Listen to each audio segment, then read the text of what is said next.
And we're live. Welcome to the 23rd Decentralized Data Now, formerly open source block explorers now. We have gone through a transition because of Victor and POA Network's amazing work of actually giving this community an open source block explorer. So that's fantastic. And now we can start decentralizing the rest of the data needs. So we're just going to do a quick intro, and then we have some awesome demos for you guys this week, and some other topics to discuss. So I'll just model the intro. Hi, I'm Griff Green. I work with Giveth, the Common Stack, IDEN3, DAppNode, Telegraph, too many projects for sure. And I'm really excited to be part of this effort to decentralize all the data within the Ethereum space. I'll pass it to Emil. Hey, Griff, good to be here. My name is Emil. I'm with Web3Scan. We are the company responsible for Polkascan. We started out building Ethereum block explorers, and then we pivoted to the Polkadot ecosystem because there's some obvious advantages of being the first one in that space. I'm going to tell you all about it in a bit. And then pass it to someone, maybe Nina? Yay, hi. I am working in a Play team, which is part of Ethereum Foundation. Before I was part of Remix team, but now we moved to the new project, which is basically creating a search engine for Solidity source code. So it's kind of hosted on a peer-to-peer database. So we're exploring these things also, how when we have this data, how do we share it, not in a centralized way. And yeah, you can basically browse the source code, search for some snippets or parts, and then open and redeploy the contracts that you like, and then interact with them. So trying to make the learning and onboarding experience better for people joining the ecosystem. Nice. Yeah, and I have to pass it on to somebody. Okay, Jay. My name is Jay Rush. I work on a project called TrueBlocks. I'm a heavy decentralist and a huge sharer of data. So I'm really interested in what Nina's doing with the sharing of the data. And I'm really looking forward to how we can all get this data so every human on the planet can use it to their own advantage. And I'll pass it to Victor. Yeah, hi everyone. I'm Victor from POA. I'm representing Blockscout project. As Blockscout, it's open source, full-featured Ethereum blockchain explorer, and I'm here to share some updates about 2.0 release of Blockscout. That is awesome. Well, let's just get this party started. Emil, you want to take it away with the demo? Yeah, so I'd like to, show a few of our sheets from the PowerPoint just to make sure that the demo actually lands. It is part of our preparation for our Web3 Summit presentation, so we're actually trying that out now. So let me check if I can share the screen.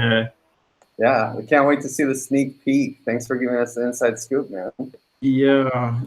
Share screen. This is it, I guess.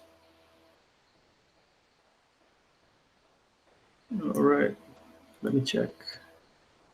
Yay. Yeah, we're in. So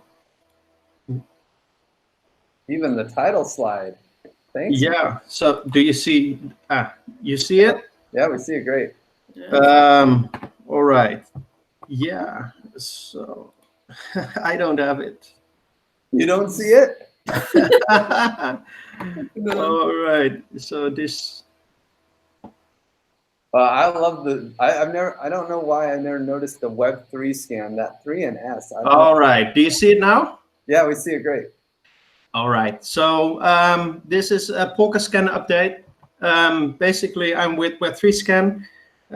It's the company we built multi-chain data services. I'm with Arjan and Dave. They're in the picture. And, our mission is to make multi-chain data accessible and understandable. So I've been working on block explorers for quite some time. And I've been in the the blockchain space for quite some time. And I think there are some trends going on with first and second generation. With the first generation blockchains, there was, really Bitcoin, which was a single purpose. Emil, just so you know, we're still on the title slide. All right, crap.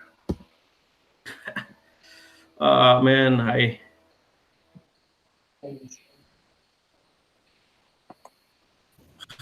see. Maybe refresh.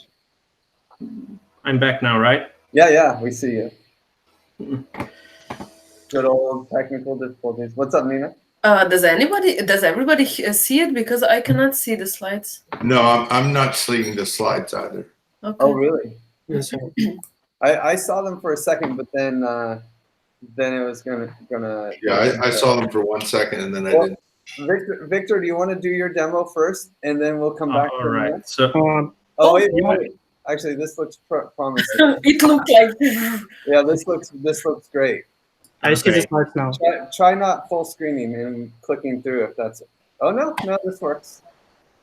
all right. So this should work. Do you see me Yeah. moving the slides? Okay. Thanks Yes. for your patience.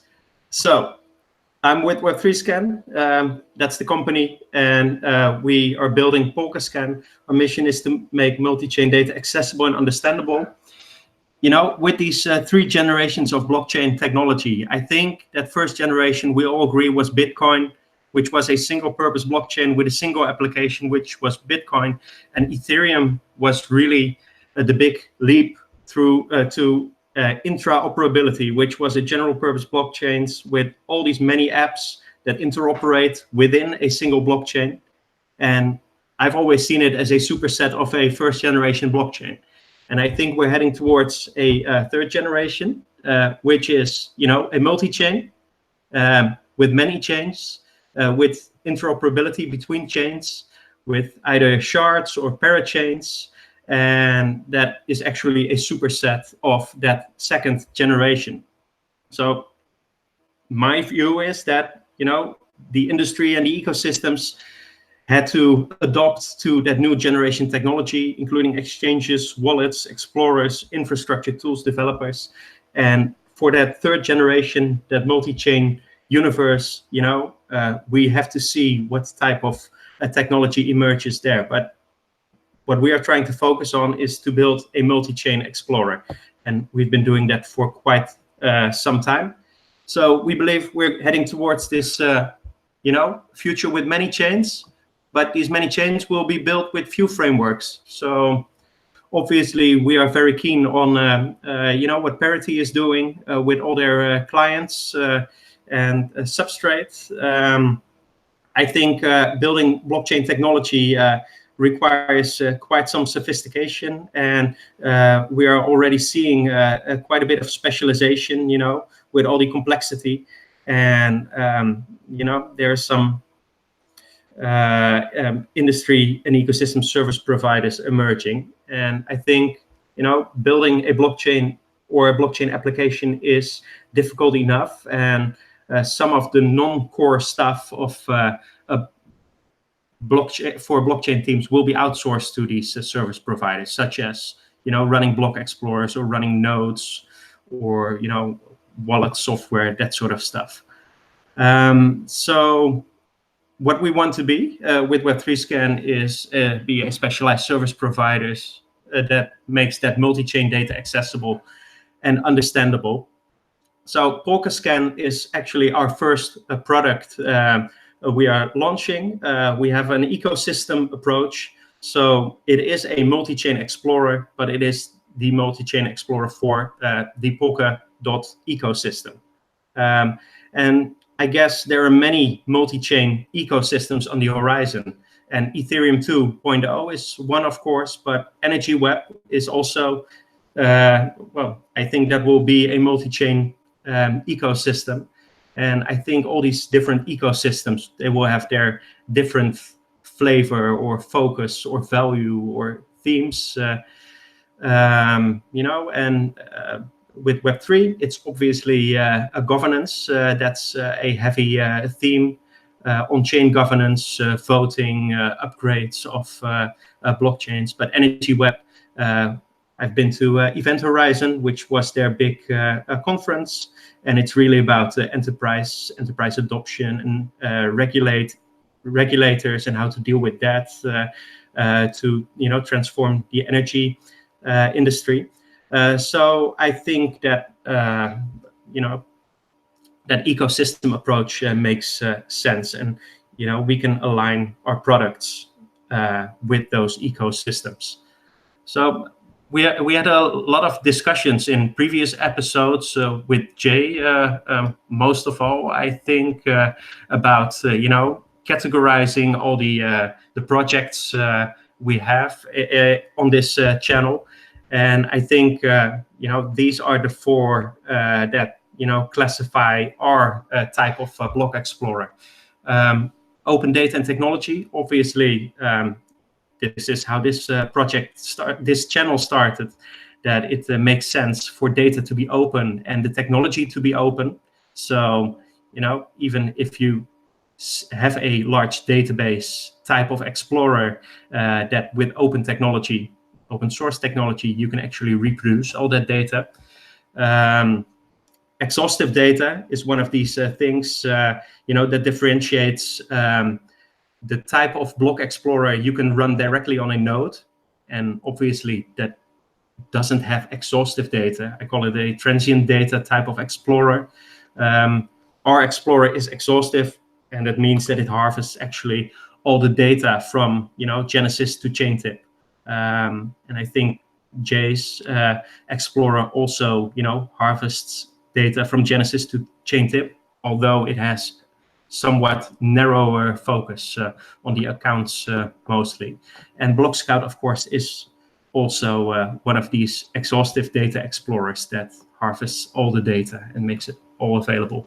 So multi-chain data and analytics, that is actually one of these things we try to differentiate ourselves with, and that is to have one single application that allows you to browse and explore all the data in all chains through one single interface, and do cross-reference type of analytics to see movement of assets, tokens, or information from one chain to another, do cross-chain forensics, that sort of stuff.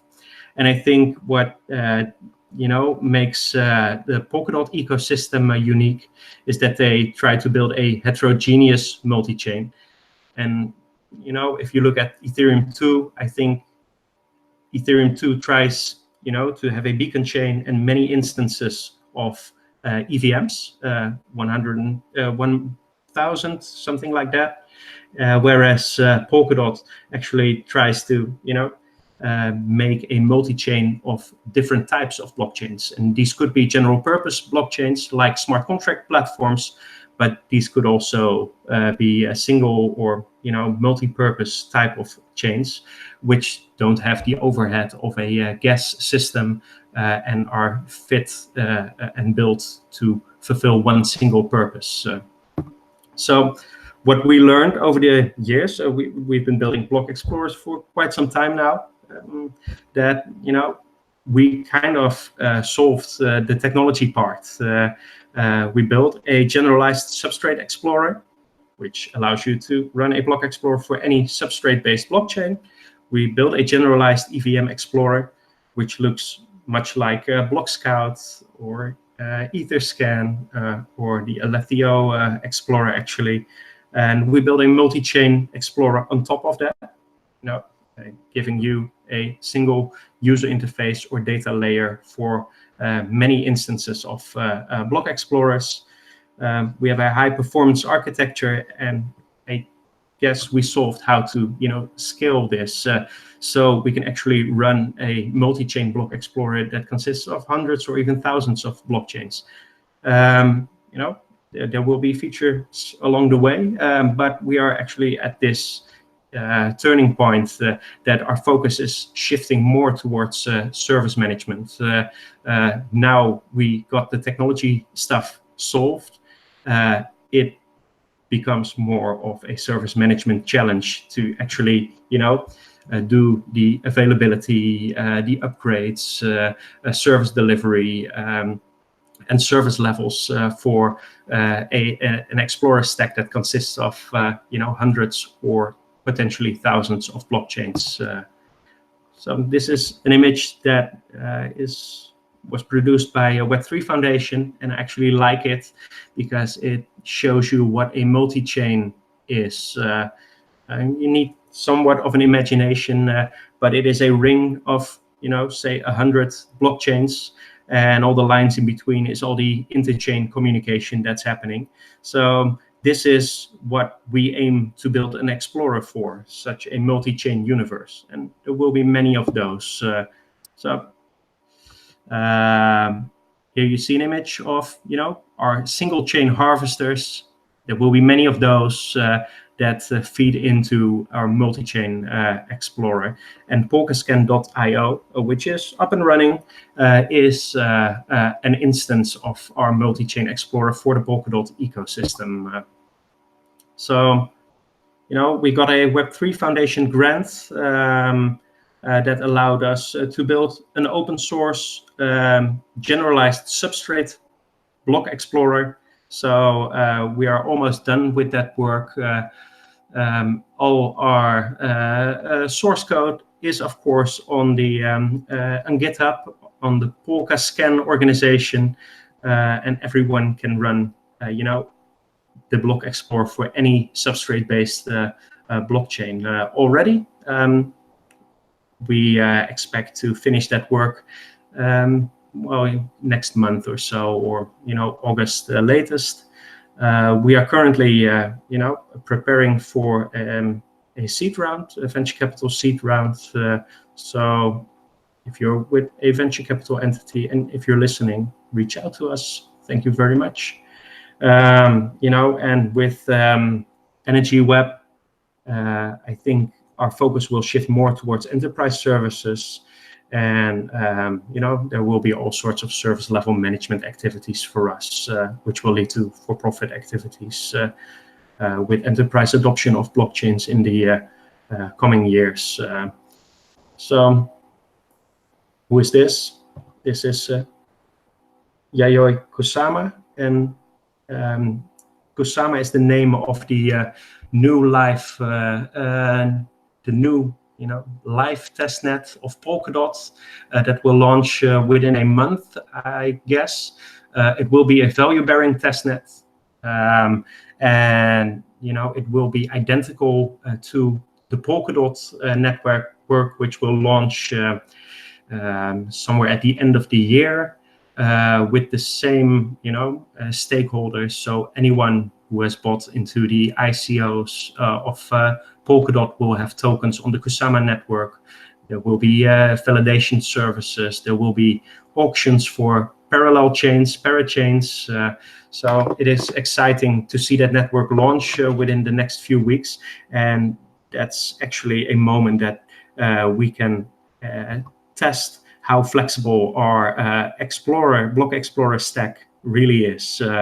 So if you want to see our Block Explorer, you can see it at Polkascan.io. We have a blog on Medium, which is called Polkascan. All our source code is on GitHub in the Polkascan organization, and you can follow us on Twitter. So we can do two things. I can demo, or we can, go back and perhaps do a round of questions about this. I would go straight into the demo, and we can do questions after the juicy demo. All right. Yeah. So, Polkascan.io. So currently, Polkadot is up to proof of concept 4, which means that that there are many different networks already using that version of the technology. We have the Alexander network, we have Edgeware, some of you must have known about Edgeware. They're doing a so-called lock drop, and they're going to offer a substrate-based smart contract platform with governance embedded. So that will be governance on, I guess, the smart contract level as much as on the blockchain level as a whole. There's JoyStream, which is a media streaming blockchain. But all these blockchains kind of show the same information like blocks, extrinsics, events, accounts. We actually have fancy charts. I believe we have about 450 distinct charts at the moment, like how many active accounts there is on the network, or what the average block time is. That should be a flat line of 6 seconds. If it's not, something's cooking. So we are really at this point anticipating the Kusama launch, the new value-bearing testnet for Polkadot, because that will bring a new feature of the interchain message passing, which really means that there will be trustless messaging between all these different chains. So you can send a token or you can send a data packet towards another chain without trust on any intermediate technology, which is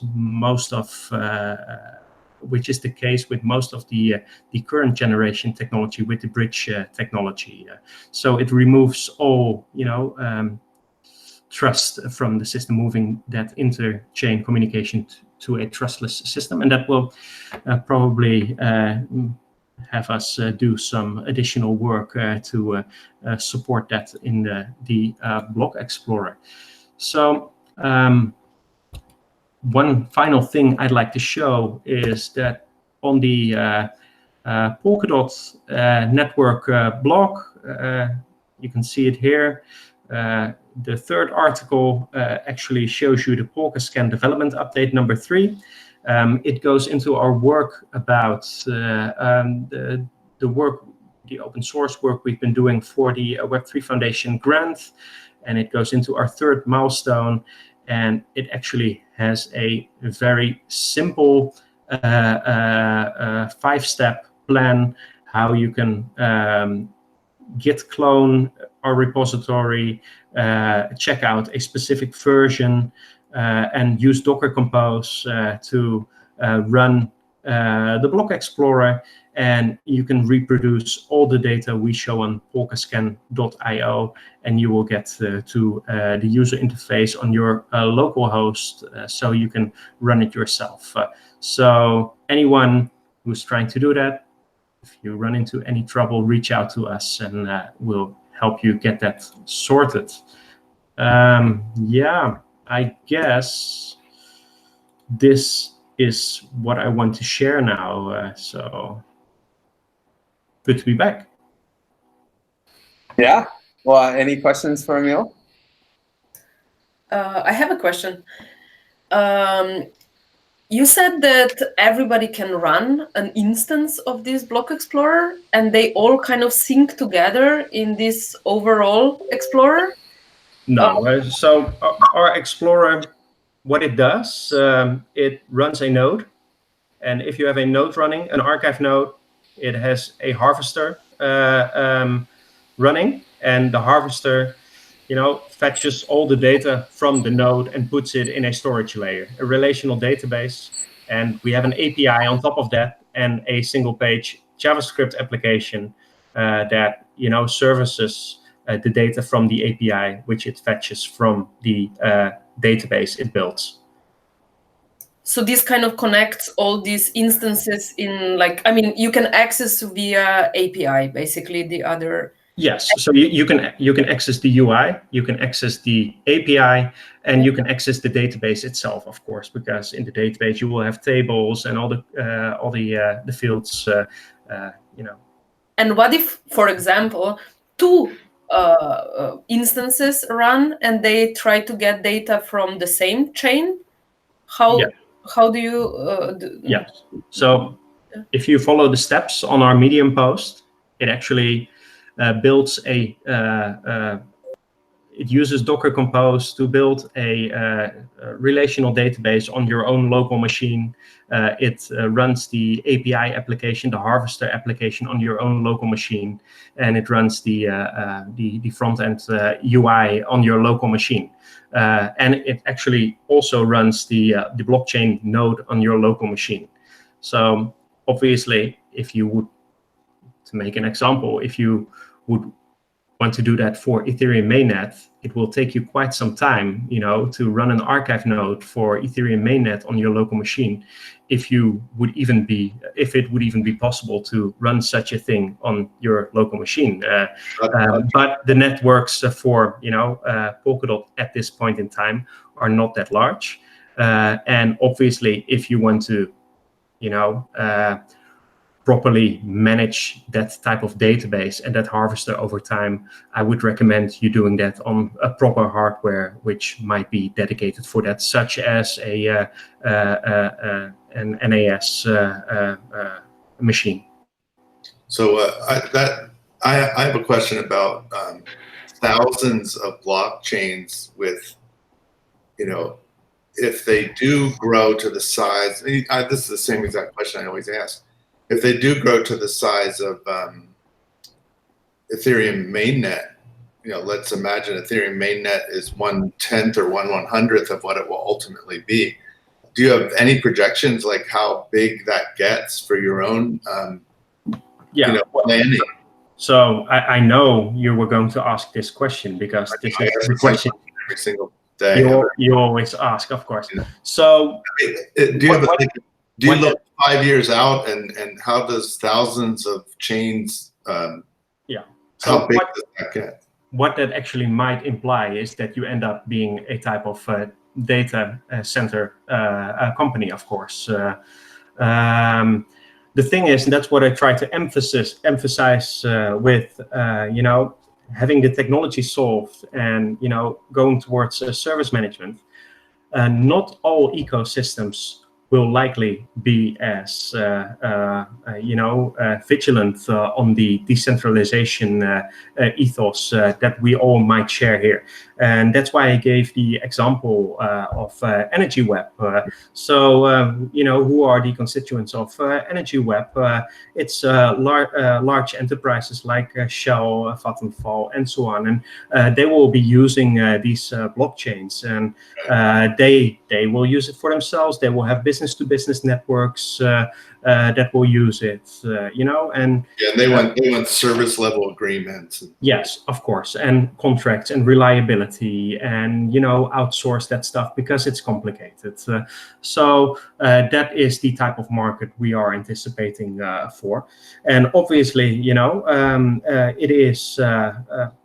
it is core to the Web3 foundations and the Polkadot ecosystem's values, to decentralize the internet. So we are very keen on listening to these values, of course, and not be this Google or Facebook or other behemoth in the ecosystem that sits on this data set. That said, there's also the convenience of actually servicing the data to the community. And any really decentralized solutions are not there, to my best knowledge.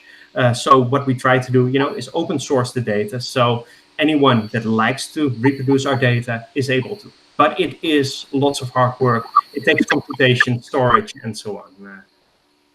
So we got a question from a viewer, Juan Huang, is asking, and I'm pretty curious about this too, as you brought up during your slideshow, that you're going to go to VCs with this company. And block explorers are infrastructure. They generally don't have a good business model. This is a constant challenge in this space. And Kwan points out that enterprise service businesses are not really easy to get VC backing for sometimes. And so he's curious about what is your plan to become sustainable?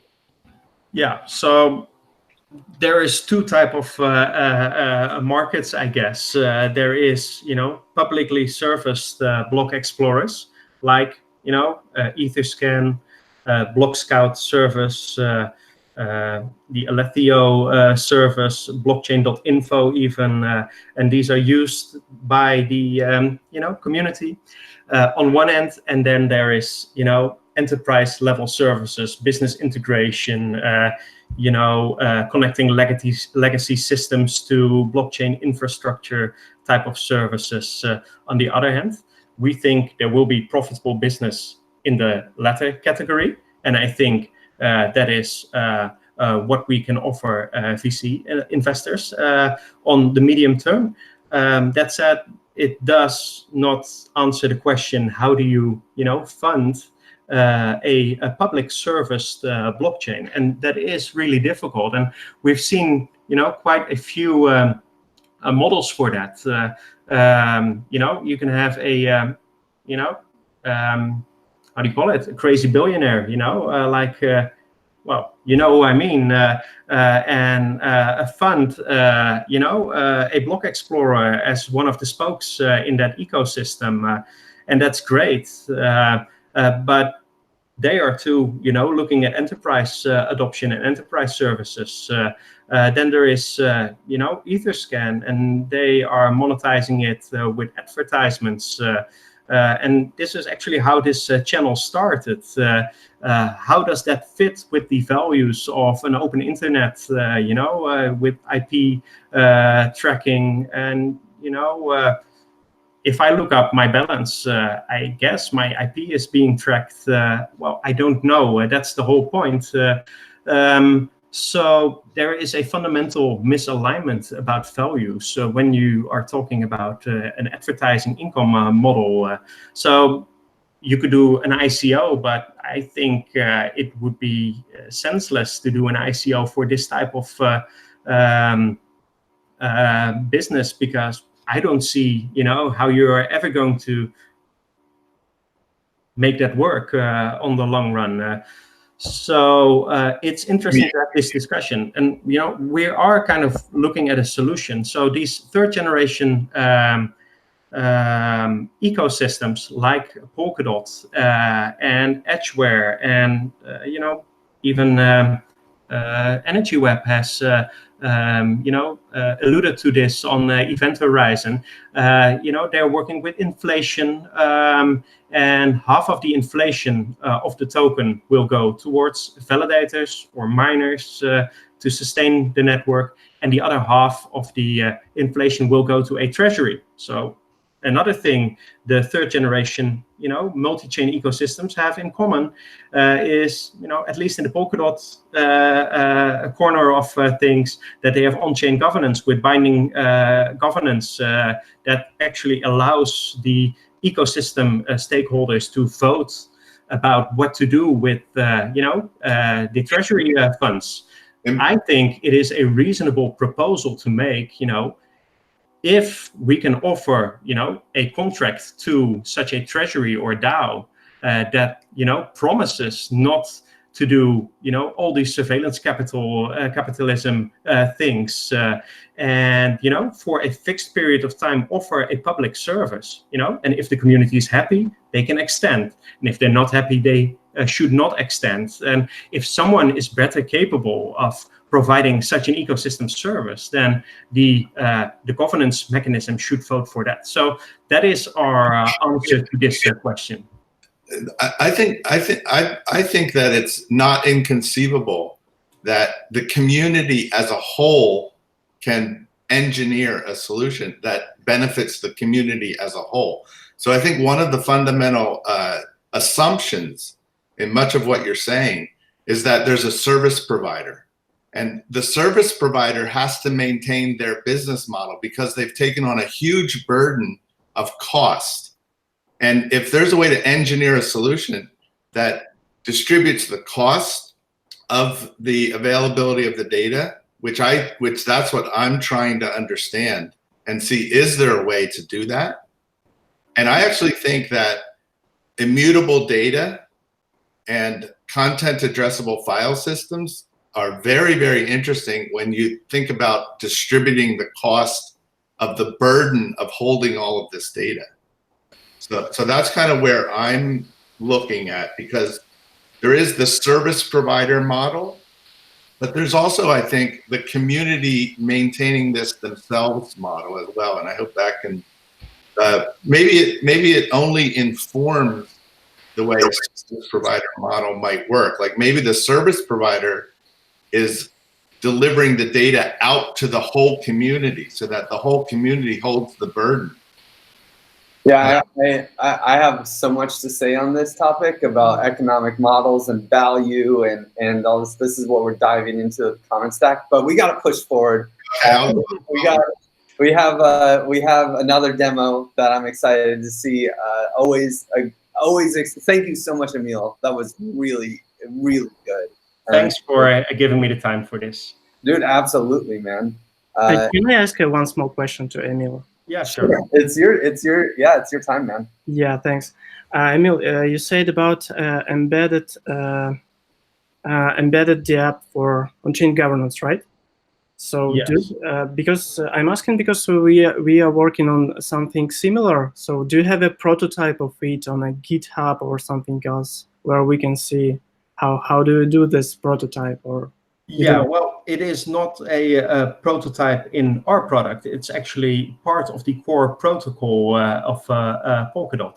So it is part of the actual blockchain runtime that you can use dots to vote on. I mean, do you have? Will you have a UI for that for this governance? Well, it is. There is some preliminary work on Polkascan.io, but it is not the best resource for that. What basically happens is anyone can make a proposal. There needs to be a deposit for a proposal. There needs to be voting on such a proposal through a referendum. There is a second-tier council that, has the authority to actually veto, if it's really a dumb proposal that, will not be good for the ecosystem, that the council, there is a, real, it was inspired by, how governance systems in the real world. I think the core question is, does Parity or somebody have a repo for the UI? Yes, I think Edgeware is really making this key to all their activity. So any voting UIs will be part. You can probably find that in the Edgeware repositories. So I'd start there, and let's chat in the Telegram channel if you can't find it. So. Okay, cool. Thanks.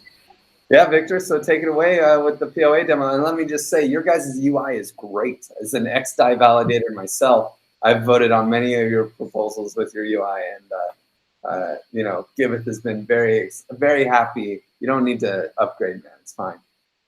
Cool. Let me share my screen. Do you hear it? Yeah, everything looks good.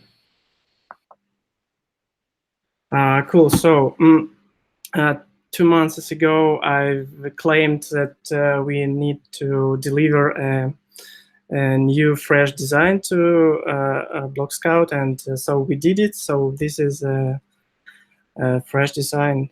We call it 2.0. So if you remember the previous one, it became more smoother, more corners became more rounded, and Blockscout became more colorful. Okay, we added some new pages, like page not found, for example. We added some new loaders, animations, like this, or for example, like this. So new pages for missing transactions, or for example, for missing blocks. So this is all part of a new design. Yeah. Let's go ahead. Let's go quickly ahead to the new features. So For example, we provide free RPC endpoints. For example, we can find a list of contracts. We can filter it to get only verified contracts. Let's execute it. Okay, so I need one verified contract to show some features. Okay, let's find the address. Yeah, I guess this is what I need.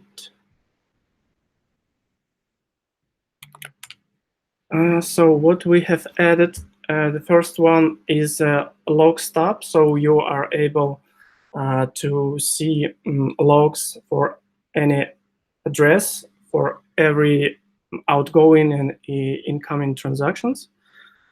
Also, we added here ability to filter by topic. There was no such feature in the previous version. And also, if your smart contract is verified, we are trying to decode logs. So we render decoded logs view together with encoded one.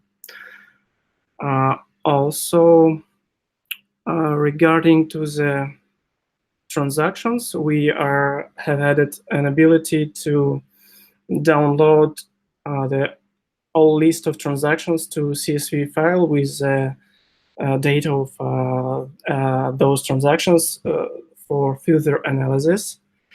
If we will go to the transaction page, what we have added here is row trace. Now you are able to see row trace as it is, how it is from our Hive node. Also, we extended our RPC endpoints. Just a quick question: is that raw trace a parity raw trace? I assume. You can see, yeah, you can for XDAI chain. Yes, it's parity raw trace. Yes. And do you guys only have one client on most of these networks, or do you have a Geth client as well? So, for example, to support Ringview or Girly, we have Geth clients, and there also we have raw traces from Geth. Nice. One more feature is we extended our RPC endpoints with new RPC endpoints that mimic Ethereum JSON RPC endpoints like ETH block number, ETH get balance, ETH get logs. So, for example, in case of you have a big request loading pressure on your Hive node, you can switch on to the getting this data from Blockscout database and vice versa. So I think it's sometimes it may be helpful. Also, we have added return to decoding tools. So we have added decoding of constructor arguments if your smart contracts have them. Also, I can show you, for example, on Ethereum mainnet, we have added ability to verify your transaction in another explorer, right? So you can open the same transaction in Blockchain, Etherscan, Etherchain, and you will see the same transaction. You can compare data, and this is good for decentralization, I think. What else? And the last thing I would like to say, let's return to XDAI chain. So what we have introduced is dark mode. Let me show how it works. You need to switch off the light. One more. And click to the moon. Yeah, and you will see a dark mode of Blockscout. So it's an experimental feature. It's a little bit clunky in some edge cases. We will improve it in the next releases, but it's delivered already to XDAI Blockscout instance. And the last thing I would like to mention, as you maybe know, Blockscout now is a part of GES from the GES 1.9. Yeah, it's integrated to Puppet. Yeah. Yeah, I think I need to stop sharing. how to do this. That is amazing. Amazing upgrades, man. That's a lot of work. I'm curious. Well, first off, let me just say thank you for the CSV file. Like, that's such a nice feature. Like, where do these features generally come from? Do you have a community of people saying, "Hey, I want this on GitHub," and you're reacting? Yeah, we have a GitHub. We have got a GitHub issue from our community member. Well, shout out to that guy, because that's a great idea, man. I would love to pump out some CSVs to like analyze some data, you know, as a non-dev. You know, it's great. I'm sure that everyone in this channel besides me could just pull that up through some RPC calls or whatever. I can't do that, man. I just want a CSV file, you know, and that it's like that, and the ability for the end user. I really appreciate that perspective from Blockscout. I'm glad to hear this. Yeah, thanks. Anyone else have any questions for Victor? Can you explain just a little bit what you mean by you were integrated with Giveth, and then what does that mean? So it means that when you're starting a Giveth chain, you are able to explore your transactions in integrated Blockscout. So Blockscout integrated into Puppet integrated into the Giveth. So when you started your Giveth chain, you can manage to configure Blockscout for your private chain.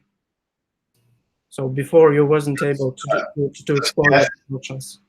Does Giveth deliver data to your databases, or is No. It's locally. So you do it locally. You configure your private chain locally, and Blockscout starts in Docker container locally. So it starts with Postgres and all of the stuff about this. Blockscout is actually shipped with Giveth in that case, right? Yeah. Yeah, that's fantastic for your project. Yeah. It was in the final notes of the 1.9 release, in the final paragraph, and that made my jaw drop, you know, so congratulations on that. Yeah, that 1.9 release was unbelievable, actually. Sure, I agree. All those features were ridiculous. Yeah, did 1.9 make your guys' lives a lot easier, or was it too much changes and it's like, oh my god, we have to like attack everything? Yeah, sorry, I'm still running on parity Ethereum. Can I ask something? Because you are all kind of like three explorers in a way, kind of. Jay and Blockscout and Polkascan. Is there some vision how this could all kind of, how you could collaborate? Or you just basically reuse each other, or like you can use each other's modules, but you are serving kind of different type of audience, let's say, and you can just like basically build together. Build for different audience, but use the same building blocks in a way. Or do you think that you can also kind of do something with data together? Well, go ahead, Jake. Go ahead. Sorry. Yeah, I think it's absolutely necessary. Maybe not from a module perspective or even a software perspective, but from the data perspective, I think it's absolutely necessary, because I think that this data has to be available to all human beings. And that sounds weird to say, but I feel like if it is available to all human beings, we will learn how to use it better, because if it's sort of the provenance of some particular group of people, the regular people won't understand the depth that those people that have the data can see into their lives. So I want to expose this data and get people to understand how deeply personal this data is, so that we start treating it in a much different way than we currently treat it. Because I think what we're building, if we're not careful, is a telescope into our own lives, but only by a few people that have the technology to go and look. And I think that we really have to start thinking about that, or we're going to end up with something we do not want. Well, I'd like to add to that this channel is, of course, this meeting place where we all get to talk about this stuff, and we all share a curiosity, I guess, to know how this actually works. And the Ethereum ecosystem, has an open source block explorer thanks to Blockscout. The Polkadot ecosystem has an open source block explorer, I guess, thanks to us. But that allows anyone to actually start working with that data and reproduce it themselves. If they have access and resources to magnificently large machines. But even if you don't have a large machine and a lot of patience, then you can reproduce all that data with Blockscout for the Ethereum mainnet. A 4 terabyte database or maybe an 8 terabyte database will get you a long way, and probably you need to wait for 3 or 4 months for that harvester to actually complete all the work, but you will get there, and that is doable for not everyone, but for a lot of people. And for all the others, there's the public block explorers. There's Etherscan, there's Alethio, there's Blockscout. There are many sources you can, verify or cross-reference the data you're looking for. Yeah, totally agree with both speakers. Yeah, I mean, the collaboration opportunity, I think, is huge in this space. And it's a perfect transition to the Dataring that Jay wanted to bring up. I don't know, do you want to just take it away on that? We're actually going to be in Berlin in August for Blockchain Week, and I'd be happy to meet with anyone. We're part of the Ethereum Magicians group. We had started a Dataring back more than a year ago, talking about exactly these issues. In my opinion, that's what we should be talking about. And we're trying to organize a Dataring meeting. We're not getting huge amounts of enthusiasm for the ring. I'm not exactly sure. I think part of the reason is because it's very complicated to think about these issues and complicated to articulate these issues. So that to me is even more of a reason to have a talk in when we can about how we might decentralize this data. So can I take literally 10 seconds to give a screen share?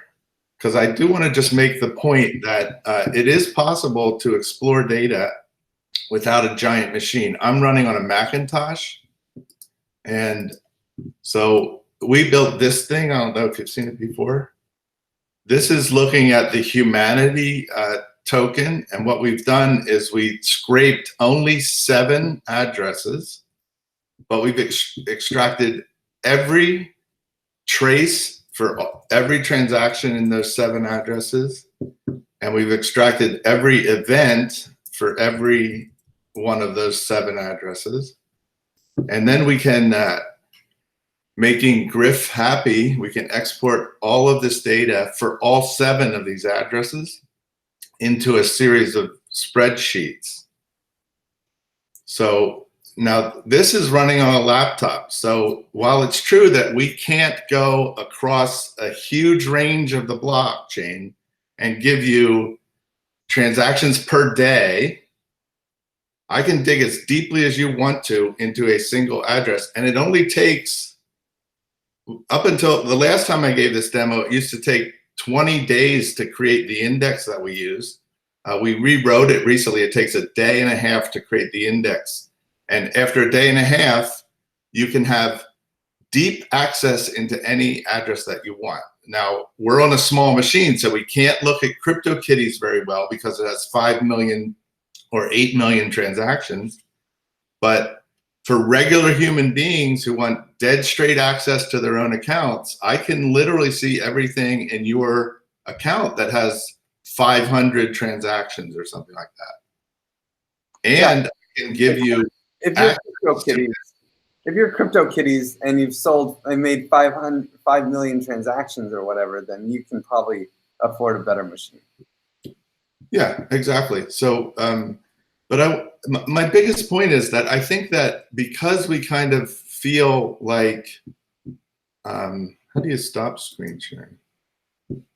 I don't know how to stop screen sharing. Uh-oh. You're back. You're back. You're good. You're good. I figured it out without even knowing it. one of the points that I want to make is that because we don't go there and we don't purposefully go out and see what it's like to build an application that runs on a desktop, we just assume that we have to be on AWS. We don't even explore the possibilities of making Geth better at delivering the data. And because we purposefully want to decentralize the data. So that's what I'm pushing. Instead of pushing into ways to make it bigger and larger, I'm like, let's look down into why it's so hard to run Geth. Let's try to make Geth better, and so forth. So I just wanted to make that point, because if anyone's listening, it's not only big machines with big, powerful computers that can do this stuff. You can actually do it with, this actually works on a laptop computer. So anyway, I just want to, and this gets along with, and now I'll stop talking, but if you're in Berlin, I'd love to get into conversation about this kind of stuff, because I think it's really important. Can you repeat, was there a day or a time that you were planning on this? I think there's a Ethereum Magicians meeting. I think it's on Tuesday of that week, but it might be Wednesday, I'm not sure.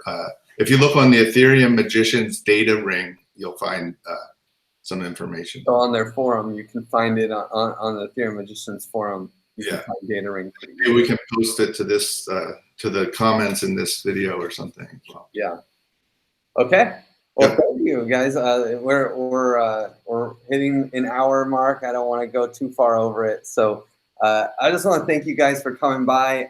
This is speaking of like nonprofit commons, like infrastructure, like funding these things. This is we've opened a Gitcoin grants, and this is the second to last one. So we have one more funding for one more of these to make all of this easy and fun. So you know, if you guys are interested, if anyone who's watching is interested in supporting our Gitcoin grants, it's still active. It's sad that we have to go that route, and that it's just so weird, you know. And this is my battle with the common stack, that like infrastructure, shared resources are just not valued in our economy. You know, it's like some reason individual wants and needs, no problem. There's a quant that you can quantify. You know, you can put it on a spreadsheet. You know, this end user wants this, and we can sell it to them. But shared resources just kind of get lost. Yeah, but you know what? Sometimes I'm thinking that like people, like we should develop values in the ecosystem that somebody who benefits from presenting on this type of, I don't know, podcast or whatever, has to recognize this and be fair enough to give something back if they're earning on top of this, you know. Well, so, and this is the core issue though. When you have a shared resource, you have a misaligned incentive. At least in our current economic models, it's like the people who do have high values, they donate, and the people who have low values, they don't. And so the people with lower values win, and the people with higher values don't, right? And so then you already have a misaligned incentive structure. And what Emil was talking about with Polkascan and potentially getting grants from Polkadot and having a block reward or some kind of economic, like something that actually realigns the incentives. Right? If you have this block reward, then all of a sudden infrastructure supporting the underlying chain is incentivized, can be incentivized through this governance process. And this is true of all blockchains, basically. This is, I feel like the killer use case of a blockchain is that they have created, they didn't try to realign, they didn't try to like build a business within an economy that already exists. They created an economy, and they can design the economy to like actually support shared resources, right? Like Bitcoin's block reward is an inflation that supports the underlying infrastructure for a decentralized payment network. Namecoin supports the inflation supports the infrastructure for you know, a decentralized DNS system. And these blockchains, you know, Polkadot will support with its governance system the underlying infrastructure that is needed to support Polkadot. And this is done when you can make an economy, you can kind of skip the bullshit of failed economic models that we have today and create your own. And I feel like that's the direction that we need to head to really solve these problems. And we need to like look at the core, realign the incentives, and then we can get somewhere. But for now, hey, Gitcoin grants is what we got. So and I know everyone here is basically living off of grants. So that's the infrastructure play that we have today. Eventually, hey, I got to shill a little bit. The common stack, we're trying to attack this, but we'll see how it goes. So how much do you need for an additional episode? Is there a price on that? There is. Well, it's $200 an episode is basically what we're asking for. So this is all of it goes to Chris. I get to play comedian for free, and then but that supports him so that he can cat herd and edit the video description and post it, and hopefully we'll make some like individual posts so that like we can have a Polkascan link with like to the time. I know. And he's doing an awesome job, and he earns every bit of that. So I'll look at what we can do for that.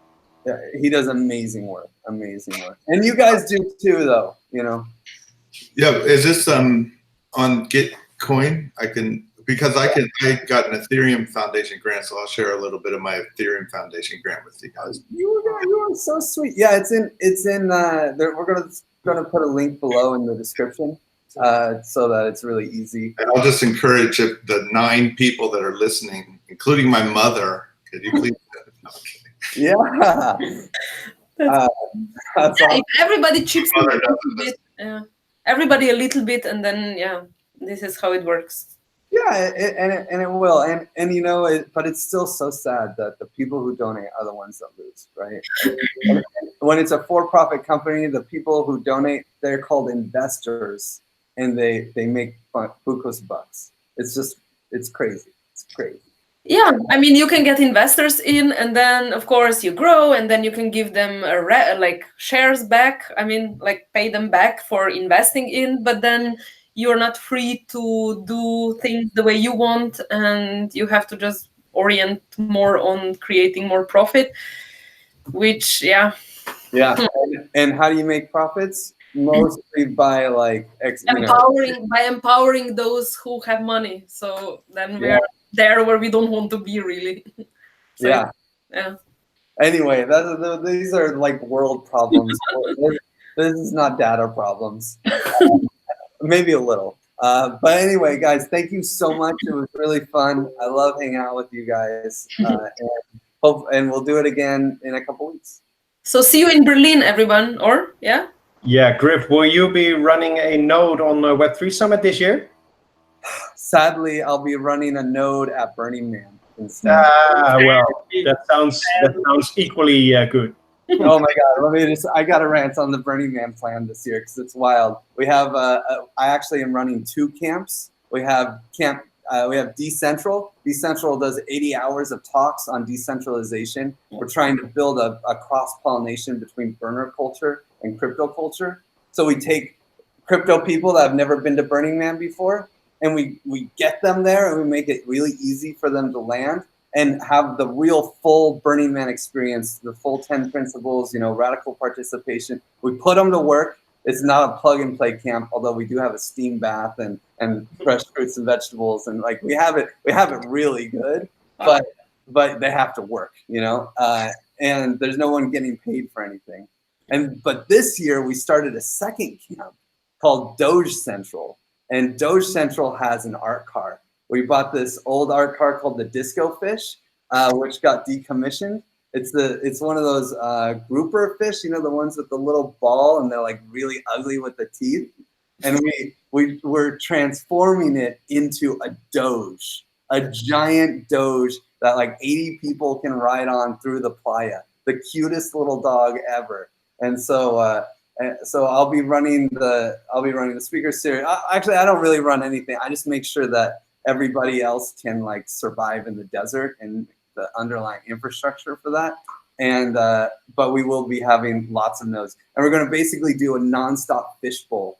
So we have 2 stages. The one big stage, so we'll do talks, and we'll actually make it into a podcast. So we'll have all the big talks with Q&A as a podcast. But then the one that's only for like the people that are there at Burning Man, we're doing a nonstop fishbowl panel where, you know, like it'll just be one decentralization topic after another, but it will not stop. There'll be like 6 hours every day. That's a vision of the future, man.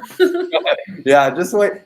If anyone wants to go to Burning Man in this crew, you guys just got to tell me about it. This year, I understand Web3 really like prevented me from finding all my favorite peeps. Like everyone's going to Berlin, but I'm able to pull a few people out early. But it's here. Next year, though, you guys got to come out. Sounds tempting. That Emil, sounds awesome. Yeah. Emil, I think the guys that are doing DApp Node might have a little thing at the Web3 conference, but I'm not going to be there. I'm going to be in the desert, and no, I'm not. I want to come there, but that sounds so freaking cool. Yeah, awesome, man. Yeah, actually, you know, our node, the person who helped me run the node last year, the Decentralize Now node last year, Lindsay, she actually is running the whole conference. She's the new event manager at Web3 or Parity. I can't remember which one. They're the same company. I'm just kidding. Okay, we should really go though. Thank you. Thank you all. Bye bye. See you. Bye bye. Ciao. Bye, guys.